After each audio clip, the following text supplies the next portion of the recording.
Sekarang ni kipas Alza tau. Kipas Alza memang ori dia 5 blade.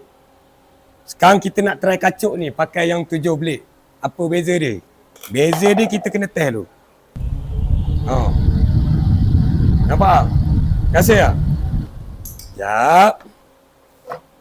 Ni. Kita pasang yang 7 blade ni, tengok.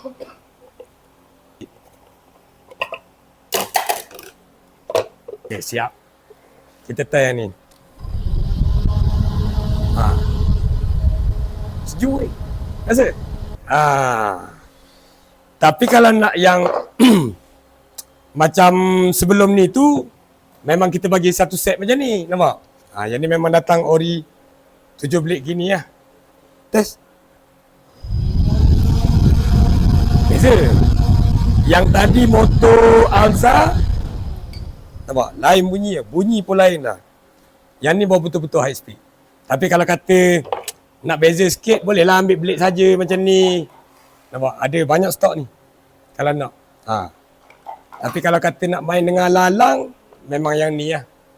Confirm beza.